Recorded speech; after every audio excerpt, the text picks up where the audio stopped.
Brahmapur JMFC court रे हाजर हेले एसआई चाकरी जालियाती घटना रे गिरफ होइतिबा मास्टर माइंड शंकर पृष्टि और सिलिकॉन कंपनी रो मुख्य सुरेश नायक।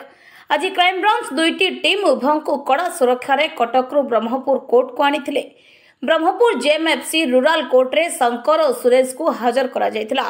यहाँ परे उभयों पाई दुईटी आईनजीवी जामिन आवेदन करथिले। जामिन खारज हेबा परे शंकर और सुरेश को ब्रह्मपुर जेल को पठाई दै जायछि। सेपटे क्राइम ब्रांच शंकर और सुरेश को पाई 7 दिन पाई रिमांड रो आवेदन करिछि। आसंता काली रिमांड आवेदन रो सुनानी हेबो। मु शंकर पृष्टि पे फाइल करथिले। मु बेल फाइल करथिले जेएमएफसी रूरल रे बेल रिजेक्ट हला आउ रिजेक्ट कॉपी मिलला परे मु जिला कोर्ट रे फाइल करबी।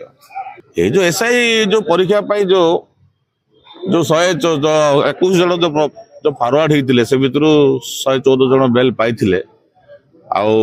शंकर पृष्टि की मध्य तार कौन इन्वॉल्वमेंट अच्छी केस डायरी आसिले जना पड़ो। बर्तमान तो फॉरवर्ड कर रूरल ब्रह्मपुर उत्तराखंड रो धरिले बोली जहाँ फॉरवर्डिंग रिपोर्ट रे अच्छी से ट्रांजिट रिमांड आनी 4 तारिख पूर्व जेएमएफसी रूरल रे प्रोड्यूस करिवे। आज 3 तारिख प्रोड्यूस कले बेल फाइल है बेल रिजेक्ट है। आफ्टर देन हमरो जेमि फाइल हो जिला कोर्ट से फाइल हो केस डायरी आसिले जना पड़ो शंकर पृष्टि इन्वॉल्वमेंट कौन अच्छी शंकर पृष्टि भाई पकईछि आउ सुरेश चंद्र नायक पे आउजने पकईछि किछि कहि परिनि मोर केस डायरी न आसिले जे किछि कहि परिनि। ब्रह्मपुर गोपाल कृष्ण रेड्डी को रिपोर्ट गंजाम समाचार।